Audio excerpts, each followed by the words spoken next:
Baik Bapak Ibu sekalian, kita akan masuki acara berikutnya, agenda berikutnya, yakni akan ada pemaparan yang akan dilakukan oleh Profesor Dr. Haji Arif Rahman MPD.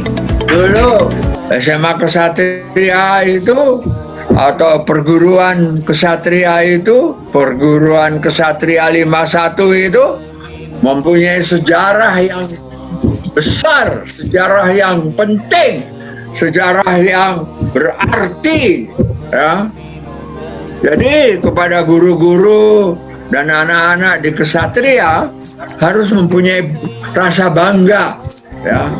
Bapak pokoknya kalau jalan ke percetakan negara nggak pernah nggak nengok, ya, kepalanya, ya, mungkin nggak hadir ke sana, tetapi saya selalu dengan teman-teman di kesatria ini dekat di hati, ya. Jadi terima kasih atas undangannya, dan dalam hal ini pengurus Kesatria 51 kepada Bapak Haji Suwardi Sulaiman, ya, terima kasih atas undangannya. Saya diminta untuk memberikan materi pendidikan insan seutuhnya pada masa pandemi COVID-19. Kan itu adalah upaya, usaha, ya, proses. Pendidikan itu bukan hasil. Karena itu Yayasan Kesatria ini itu melakukan proses. Yang diproses siapa? Ya murid-murid. Yang diproses siapa? Ya guru-guru. Yang diproses siapa? Ya orang tua. Tiga kekuatan ini, orang tua, guru, maupun murid-murid, melalui proses pendidikan yang paling penting yang harus diciptakan itu adalah suasananya. Suasana itu penting sekali, ya. Kalau guru-gurunya itu menghasilkan suasana yang mencekam, ya, pendidikan tidak bisa berjalan dengan baik, ya. Ya, jadi kayak saya sedang bicara ini, Ibu Amanda udah ngelamun aja, nggak tertarik. Apa ngomong apa itu? Pak Joko juga cuman lah, iki ngomongnya apa iki? Jadi, yang penting itu menghasilkan suasana. Suasananya guru. Nah, ini sudah, ini slide ini udah. Nah, teruskan slide berikutnya. Ini jadi apa sih pendidikan itu? Pendidikan itu usaha sadar yang terencana untuk mewujudkan tadi yang saya katakan, suasana untuk menumbuhkan potensi pada dirinya, spiritual, pengendalian diri, kepribadian, kecerdasan, akhlak mulia, serta keterampilan. Slide berikutnya, slide 4. Nah, karena itu kita bisa melihat bahwa ada fungsi pendidikan. Fungsinya apa? Membentuk watak dan mengembangkan kemampuan supaya potensi-potensi itu muncul, ya, potensi iman, potensi ilmu, potensi kepribadian, supaya dia menjadi orang yang bertanggung jawab bagi dirinya, bagi masyarakat, bagi bangsa dan negara. Nah, kalau kita kemas, kalau kita rangkum, maka di slide 4 muncul yang dimaksud dengan sukses pendidikan itu. Nomor 1, bertakwa. Nomor 2, berkepribadian matang, berilmu mutakhir, bukan ilmu yang sudah tidak dipakai lagi, tapi yang paling baru, sebab ilmu itu bergerak, lalu mempunyai rasa kebangsaan dan berwawasan global. Nah, untuk itu maka kita mempunyai pendidik. Siapa pendidik yang diperlukan itu? Pendidik yang diperlukan adalah yang pertama adalah orang tua.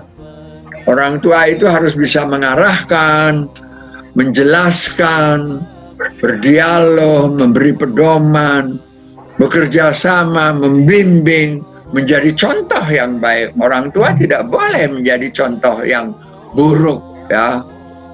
Orang tua itu ada yang marah-marah aja, guru ada yang marah-marah aja. Kalau orang tua itu menjadi teladan, maka watak anak akan hormat kepada orang tua. Dia akan senang berdiskusi, dia akan mempunyai kesadaran untuk bertujuan hidup, dia akan merasa diperlukan dan memiliki tempat bertanya. Sehingga anak-anak itu nanti bisa menjaga nama baik keluarga dan sekolah.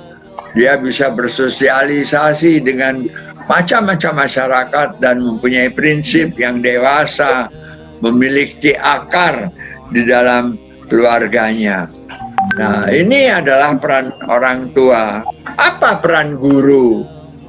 Peran guru, ya, dia harus menjadi pemelihara dan pengembang, penerus, bisa menerjemahkan yang sulit-sulit, lalu bisa menyelenggarakan guru itu dalam organisasi. Nah, apa tugas dari guru dan orang tua di keadaan yang boleh dikatakan tidak normal, tapi kita sebutnya new normal? Coba lihat halaman slide 6 dulu, ya. Memberikan afirmasi positif. Afirmasi itu adalah tekanan-tekanan yang positif kepada anak, karena kita fase new normal ini, dan mengingatkan anak bahwa perlu tetap menjaga diri agar tidak terpapar corona. Lalu kalau mereka cemas, anak-anak itu kita bisa memahami. Nah, ini peran dari orang tua di keadaan new normal. Tapi peran guru di dalam keadaan new normal, kita teruskan di slide 8, adalah memberikan penguatan aktif dan memahamkan kepada semua anak-anak dan kita semuanya tentang protokol kesehatan, tentang menjaga jarak, memakai masker kalau di tempat umum, lalu selalu membasuh tangan dengan air yang mengalir, dengan mengajarkan pola hidup sehat dan bersih, ya. Selanjutnya nomor 2, melakukan pengawasan secara berkala terhadap siswa atas penerapan pembiasaan fase transisi, lalu memastikan tercapainya tujuan pendidikan, memastikan tercapainya pemenuhan target akademik. Ini penting sekali.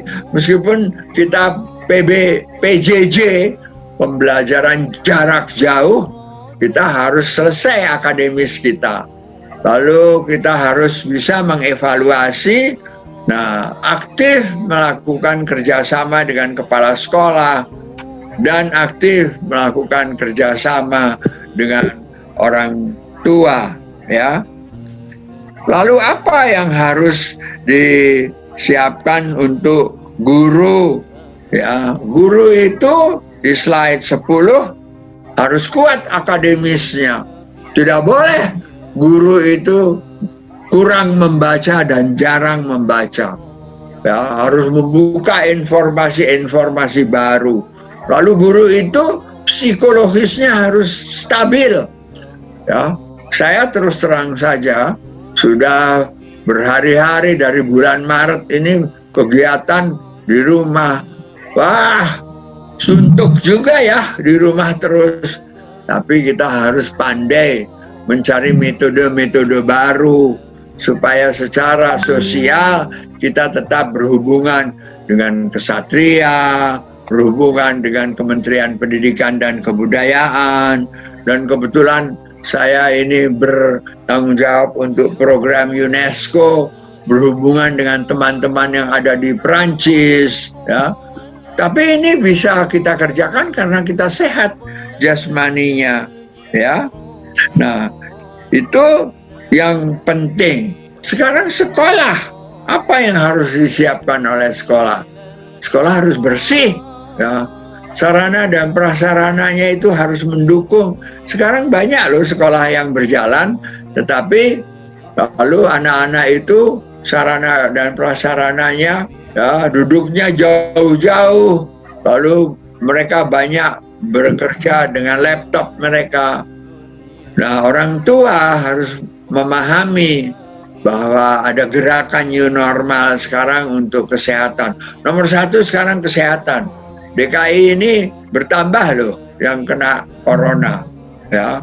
Kita harus menjalin kerjasama dengan dinas kesehatan, meminta tenaga kesehatan untuk memberikan, ya, pembinaan apa yang harus kita lakukan untuk mengetahui bahwa ada gejala-gejala COVID-19, ya.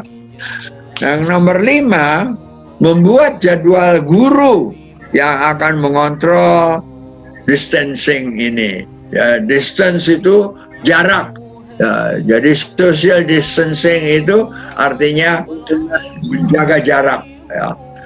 Kalau Anda lihat naik kereta api sekarang, ya, orang tidak bisa lagi duduk berdua.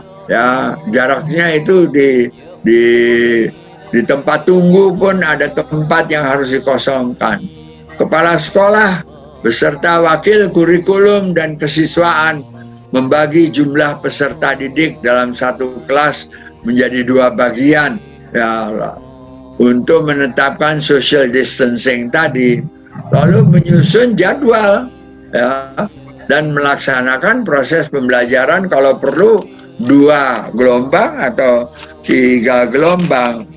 Nah, tapi yang paling penting, potensi apa sih yang harus kita kembangkan? Itu ada 5 potensi di slide 13, yaitu potensi spiritual, mampu menghadirkan Allah, gemar berbuat untuk Allah, sabar, lalu bersyukur kepada Allah. Lalu potensi akal, ya, mampu berbicara verbal, bisa membedakan mana yang baik, mana yang benar, mana yang salah, mampu membuat daftar prioritas. Apa yang lebih penting saat sekarang ini? Ya, kesehatan. Potensi jasmani, sehat, tahan menghadapi cobaan ini, tapi tetap bekerja. Perasaannya harus tidak boleh meletup-letup, kendalikan emosinya, ya, mengerti perasaan orang lain, dan bisa bekerja sama melalui distance, melalui jarak jauh ini. Harus bisa menunda kepuasan-kepuasan yang sesaat dan berkepribadian stabil. Kemudian potensi sosial, senang berkomunikasi, senang menolong, senang berteman, senang membuat orang lain senang. Jangan senang membuat orang lain susah, ya. Caranya bagaimana?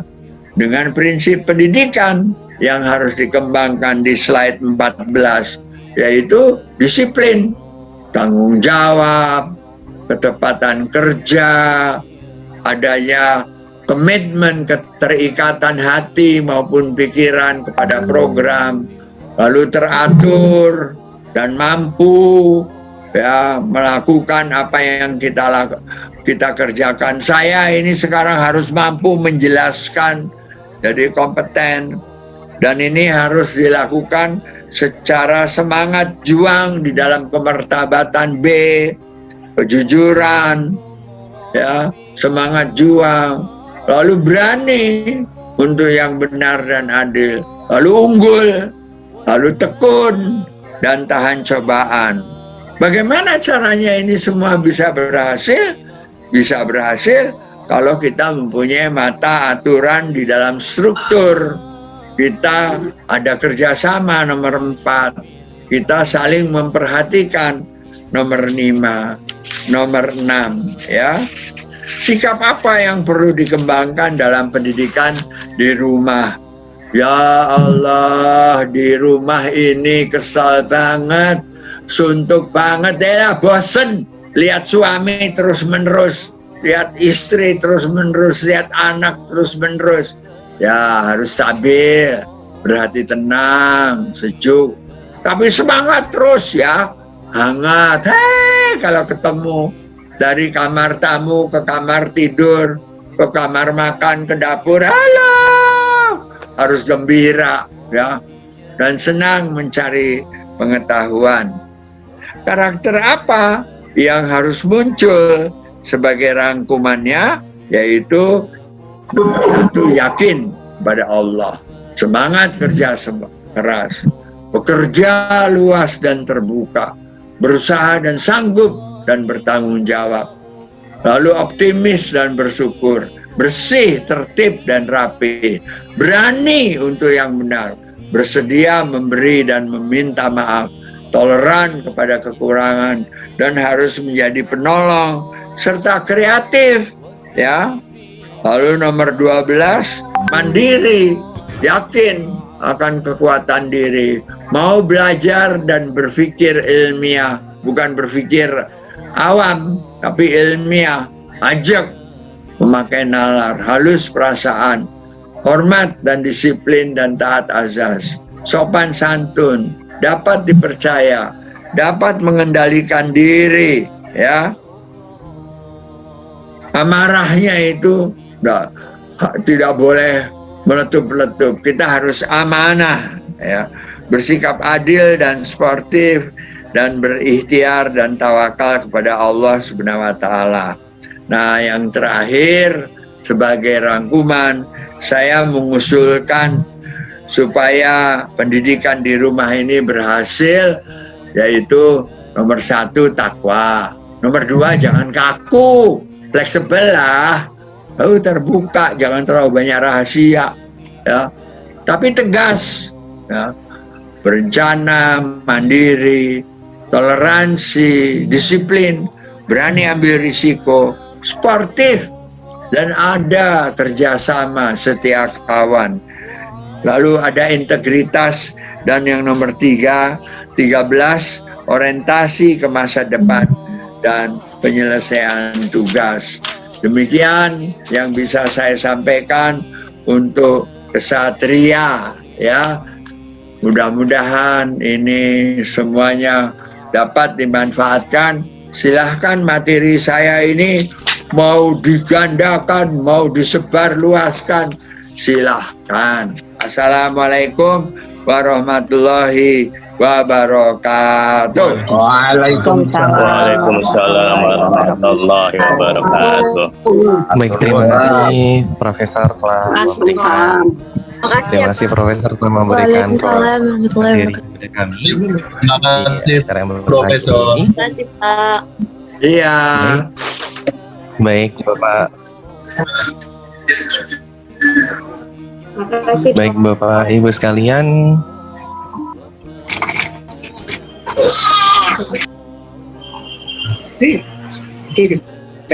Matiin ya. Pak Lucy tolongin ya. Pak Lucy. Hati-hati. Baik Bapak Ibu sekalian, apabila ada yang ingin tanyakan berkaitan dengan materi tersebut, kami persilahkan Bapak Ibu bisa memberikan pertanyaan langsung atau juga menuliskannya dalam kolom chat.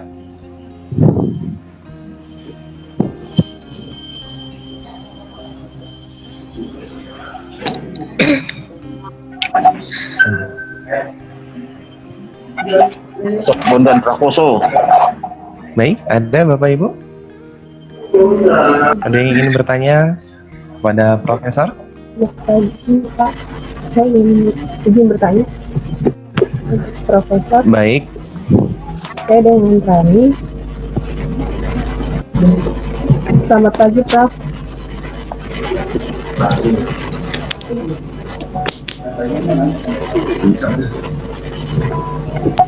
baik Profesor Arif, ada satu pertanyaan pertama, yakni dari Ibu Rani Noviati. Ya. Baik Ibu, bisa langsung ditanyakan. Sebelumnya Ibu dari perwakilan wali Hai, murid Prof. SMP. Dari SMA. Selamat pagi, Profesor Arif. Saya Rani. Dari orang tua dari saya LSI kelas 10 IPS 4. Saya ingin bertanya, Prof, untuk di sini kan yang afirmasi ya Prof ya.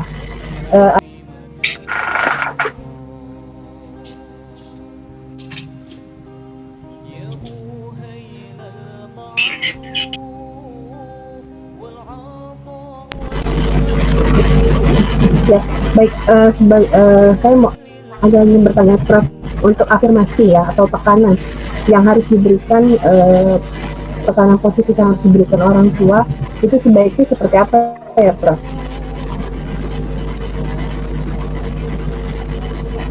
Itu aja. Terima kasih, Prof.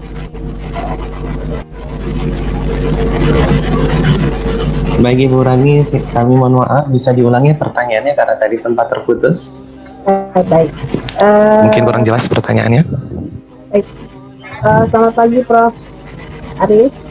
Di sini saya ingin bertanya untuk pemberian afirmasi yang positif untuk kepada anak-anak di zaman untuk era new normal ini, Prof. Sebaiknya apa saja sih yang seharusnya kita berikan agar kita juga bisa anak juga bisa menerima untuk afirmasi tersebut. Demikian. Terima kasih.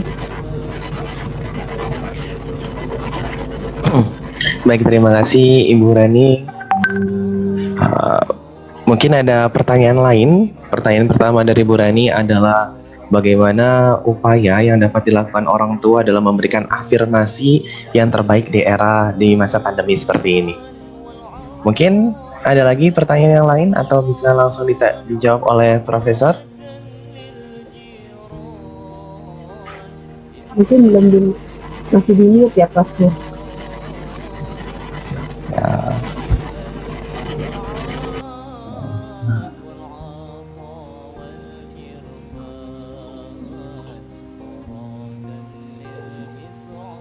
Bu Rani bisa dengar saya? Siap, Profesor. Ya, baik.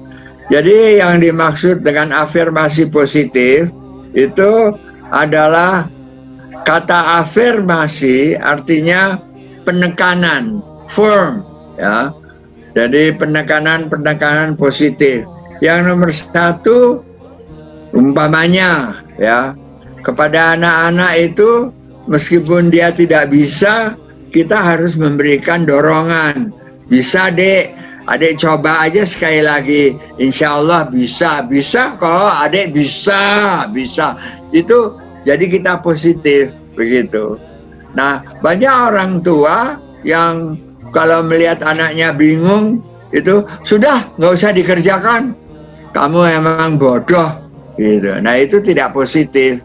Nah, afirmasi positif itu adalah memberikan label itu memberikan predikat, label dan predikat itu memberikan identitas kepada dia bahwa dia itu bisa, ya. Dia itu mampu, dia itu harus berusaha, begitu aja. Musuh yang paling penting ya males. Nah, males itu berarti harus mengatur jadwal. Jangan semuanya dipadatkan di dalam satu waktu.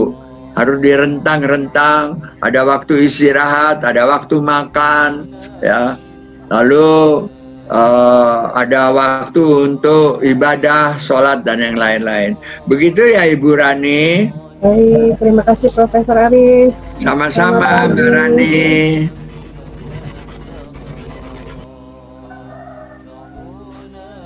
Baik, selanjutnya ada pertanyaan Prof dari kolom chat dari Bapak Fahru Roji.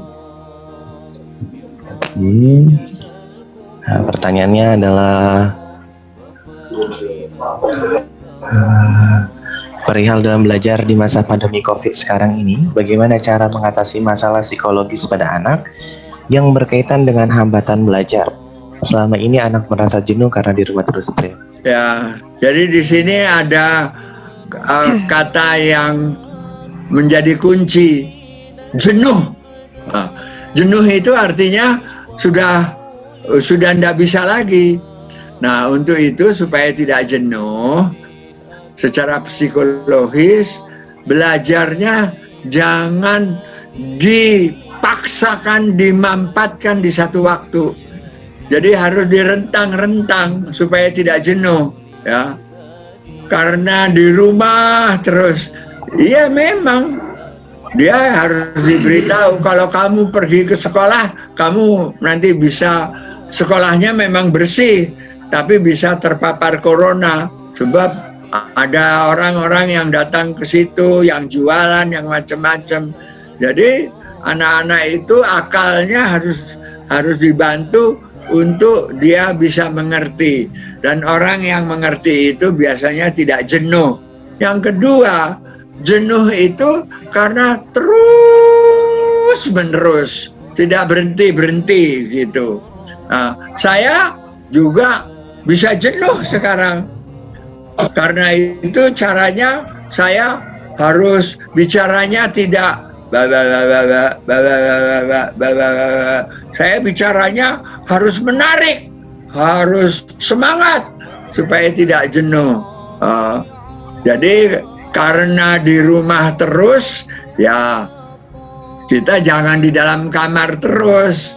Saya kadang-kadang keluar memberi makan burung liar, burung garud, burung gereja, banyak. Ya, saya beri makan aja supaya nggak jenuh.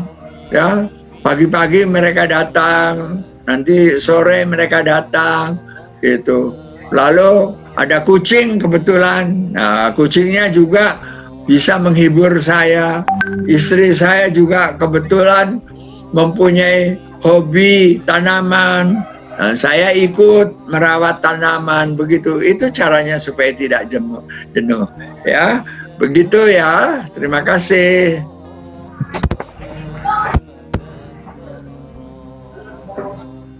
Langsung mungkin Halo. ada ibu yang ingin bertanya langsung? Saya mau Silakan. bertanya, Pak. Saya mau bertanya, Pak. Saya mau bertanya. Assalamualaikum. Baik, satu-satu dulu ya Bapak ya. Pertama Bu Alivia Rahmadia dulu. Iya. Kami persilakan Bu Alivia Rahmadia. Assalamualaikum, Prof. Waalaikumsalam. Saya mau bertanya nih, Prof.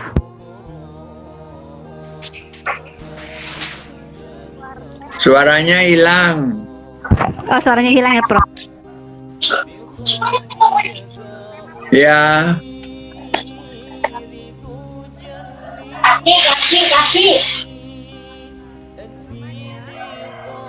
ayo Ibu Alivia. Iya. Mana nih suaranya nih? Ayo Bu Alivia. Rahmadia. Mana Ibu Alivia Rahmadia? Assalamualaikum. Ayo. Suaranya nggak nyampe di saya.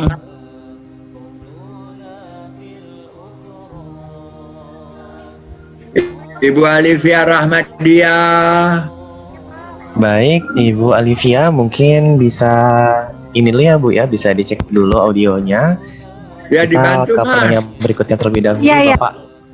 Ya, baik Bapak. Assalamualaikum. Waalaikumsalam Pak Pak Broto. Terima kasih atas waktunya, Prof.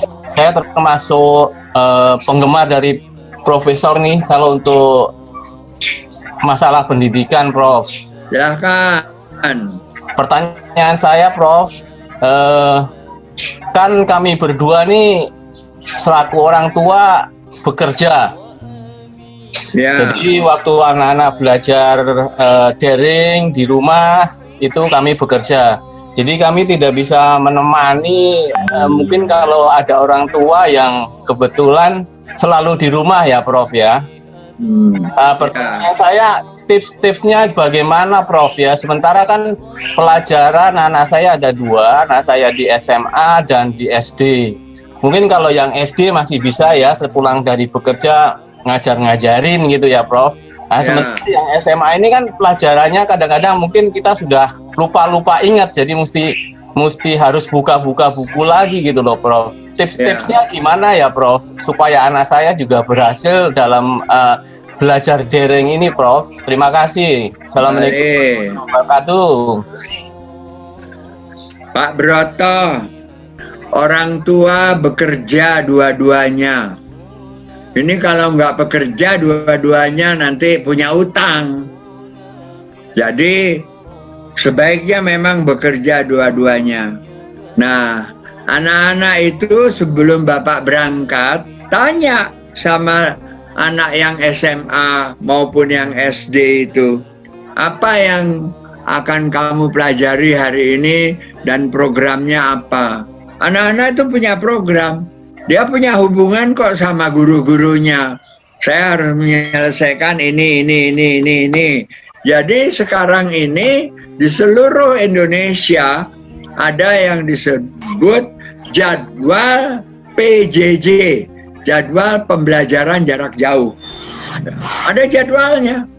Nah, jadwalnya oleh anak kita yang SMA itu harus diselesaikan.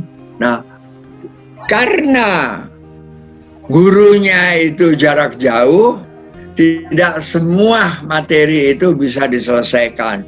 Jadi kita harus bisa mempunyai yang disebut toleransi kepada kekurangan-kekurangan untuk menghadapi pandemi COVID-19 ini. Sebab Mas Broto, yang paling penting kesehatan, bukan pendidikan. Ya, pendidikan itu sekarang nomor 2, mungkin nomor 3. Nomor 1 itu kesehatan.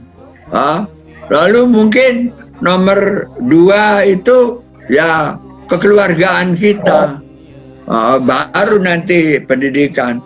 Nah, untuk yang SD ya, Anda mengatakan kalau saya pulang ke rumah itu gampang katanya untuk menghadapi anak SD.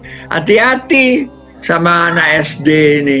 Sebab SD itu senang juga bermain. Gitu. Selesai mungkin PR-nya, tapi bermainnya itu harus hati-hati. Umpamanya, karena Bapak berdua pergi bekerja, keselamatan dari rumah tangga itu harus ada yang bertanggung jawab. Saya ambil contoh, kemarin ini terjadi kebakaran rumah hanya karena adanya keteledoran di dapur. Jadi kepada Pak Broto, saya mengucapkan terima kasih. Jangan kecil hati, jangan pesimis, terus dalam keadaan PJJ COVID-19 ini kita atasi semuanya. Allah itu mengatakan begini, saya akan coba kamu dengan berbagai cobaan.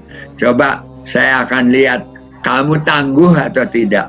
Nah, insya Allah Pak Broto bisa menjadi kelompok yang oleh Allah diberikan hadiah ketangguhan ya. Assalamualaikum.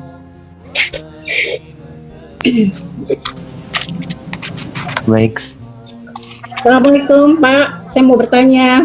Baik, silakan Ibu Alivia. Ibu Alvia. Iya Pak, Prof. Iya. Assalamualaikum Prof. Waalaikumsalam Ibu Alvia. Prof, saya penggemar berat Prof dari zaman saya SMP. Ya, jangan berat-berat, diringanin aja. Saat Prof jadi dosen di IKIP. Ya. Prof, saya mau bertanya Prof. Ini di luar tema ya Prof. Boleh. Gini Prof, sekarang ini kan zaman digital nih Prof. Nah, bagaimana cara orang tua menghadapi anak remaja di zaman digital, Prof? Ya. Jadi Ibu Alifia Rahmadia, ya, yang juga dari UNJ, digital itu datang dari kata digit. Digit itu artinya jari kita. Nah, jadi gadget atau laptop atau apapun tidak akan bisa berjalan kalau jari kita tidak digerak-gerakkan gitu. Nah, bagaimana caranya supaya anak ini bisa sukses? Caranya begini. Jadi ibu sendiri harus bersikap positif terhadap laptop, gadget yang dia pegang. Yang menjadi permasalahan adalah materi apa yang dia buka. Jangan sampai dia membuka situs-situs yang tidak senonoh. Sekarang banyak itu. Jangan sampai dia membuka hanya komik-komik saja atau obrolan-obrolan yang tidak ada manfaatnya. Jadi ini sebetulnya bukan penyakit anak-anak aja, orang tua juga harus bisa meningkatkan kemampuan pengendalian diri di dalam menghadapi digit ini. Nah, saya kuncinya satu, ya, ajak berdialog dengan anak-anak itu, apa saja yang kamu tadi kerjakan. Nanti kan dia cerita, meskipun ceritanya tidak semuanya, tapi dia tahu bahwa dia tidak akan menyampaikan yang jelek-jelek kepada orang tuanya.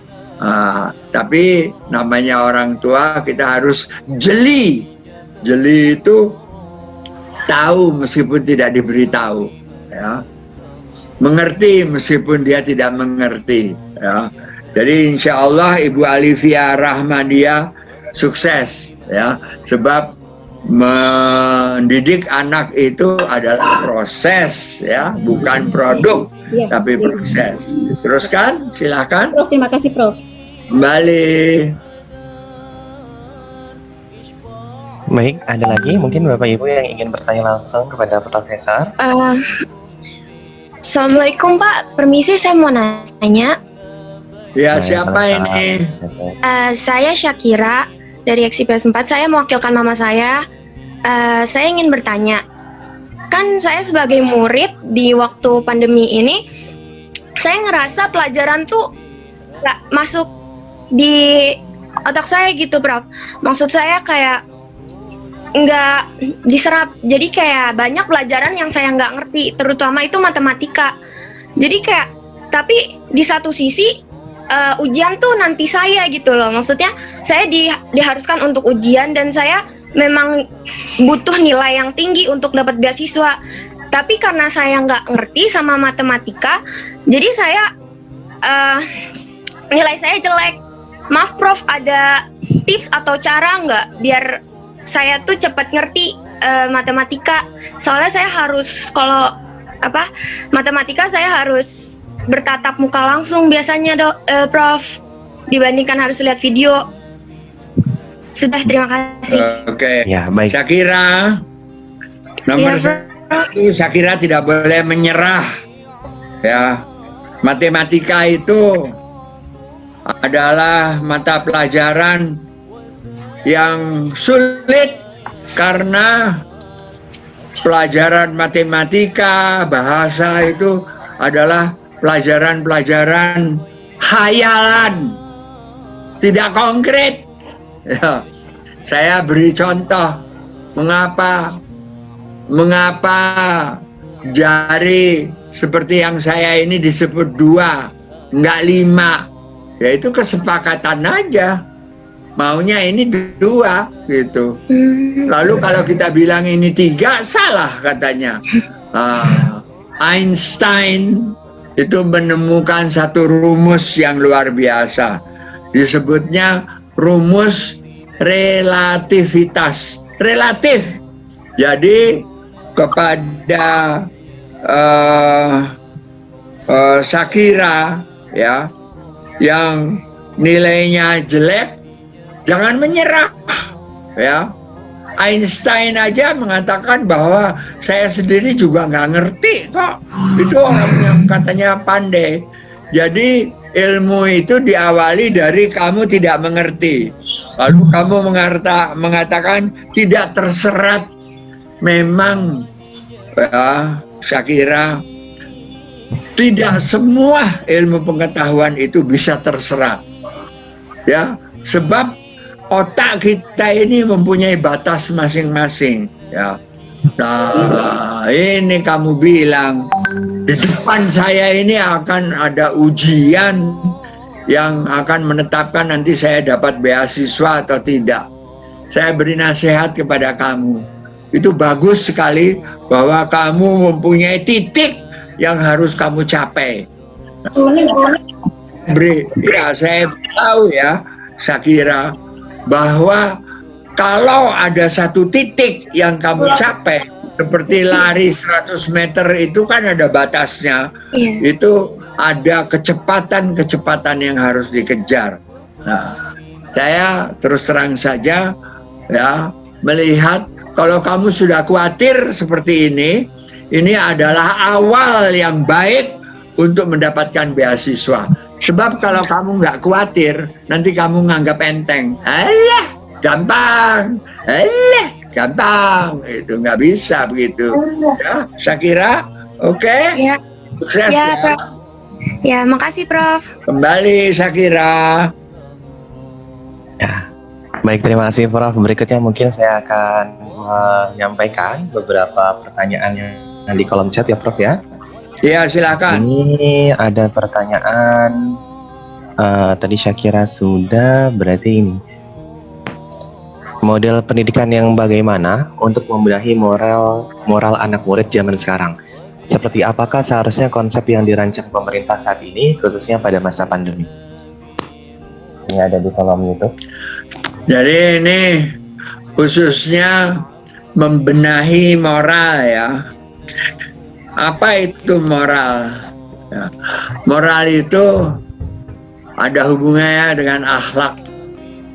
Jadi akhlak, moral itu bisa ditopang oleh 5 kekuatan. Yang pertama, moral ya, kalau mau dibenahi kita harus tahu bahwa Tuhan itu lebih senang kepada orang yang baik daripada yang tidak baik.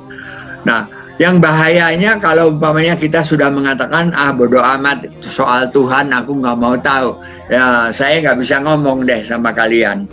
Ya, tetapi bagi kita yang berketuhanan, maka dasar utama untuk memperbaiki adalah moral. Nah, sekarang begini, mungkin saya sih nebak-nebak aja. Membenahi moral anak muda zaman sekarang. Ini namanya anak muda. Coba anak muda ini maunya apa? Ya, dia maunya sholat atau nggak sholat? Karena itu harus dibiasakan. Ya. Nah, zaman sekarang ini tantangannya banyak. Ya, ini sekarang ini tantangan. Harus berbicara jarak jauh. Tapi harus kita bisa atasi. Apakah seharusnya konsep yang dirancang oleh pemerintah saat ini? Pemerintah itu sudah merancang dengan proses pembelajaran jarak jauh. Itu ada SK-nya, ada keputusan pemerintah dari Pak Nadiem Makarim, Kementerian Pendidikan dan Kebudayaan. Khususnya pada masa pandemi.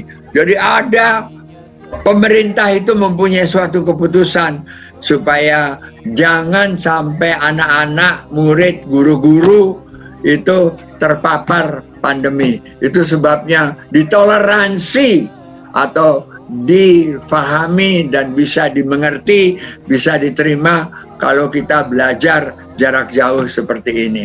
Ya, pertanyaan yang bagus sekali. Ya, silakan, mungkin masih ada lagi Baik, Prof. Satu pertanyaan lagi dari kolom chat di Zoom. Ada pertanyaan dari Ibu Dahlia, guru SMK Satria, Prof. Bisa nanti dijawab. Kendala kami,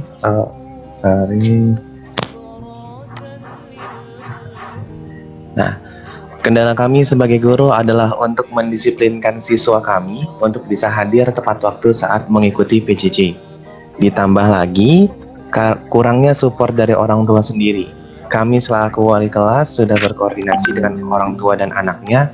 Nah, saya mohon petunjuk cara paling jitu untuk mengatasi hal ini berkaitan dengan kedisiplinan siswa, Prof. Untuk hadir PJJ tepat waktu.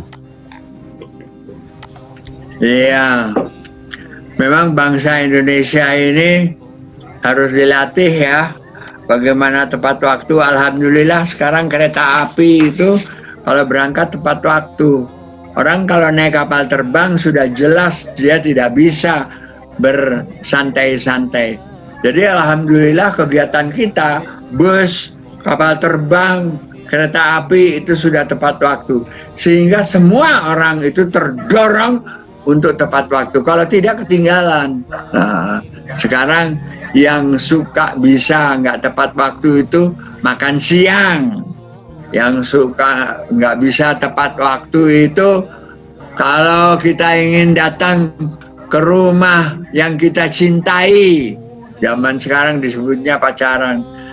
Tapi ya lama-lama kalau kita berusaha kita akan menjadi orang yang tepat waktu ya. Jadi ini sekali lagi untuk hadir tepat waktu itu adalah proses. Nah, Ibu sendiri atau ini yang bertanya mengatakan sudah berkoordinasi dengan orang tua dan anaknya. Nah, saya mohon petunjuk cara yang paling jitu mengatasi hal ini. Wah, untuk anak A yang paling jitu itu diberitahu. Untuk anak B yang paling jitu dimarahi. Untuk anak C yang paling jitu diberi contoh. Jadi kejituan itu tidak sama untuk semua anak. Beda-beda seperti itu. Ya, mungkin itu dulu yang bisa saya sampaikan kepada Bapak Moderator. Terima kasih.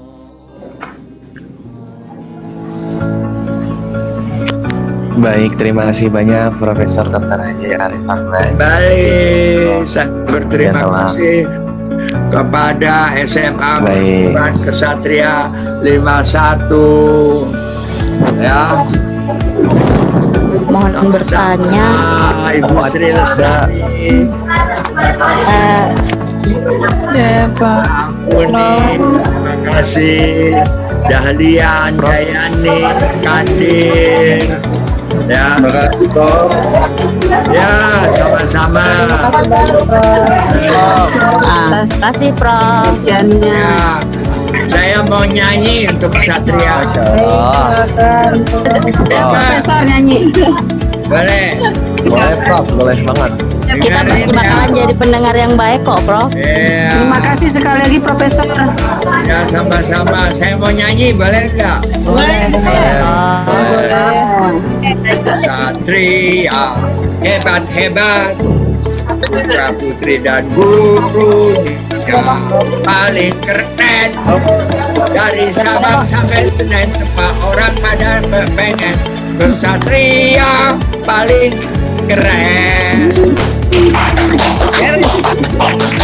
Assalamualaikum. Assalamualaikum wabarakatuh. Assalamualaikum warahmatullahi wabarakatuh. Terima kasih Prof. Alhamdulillah.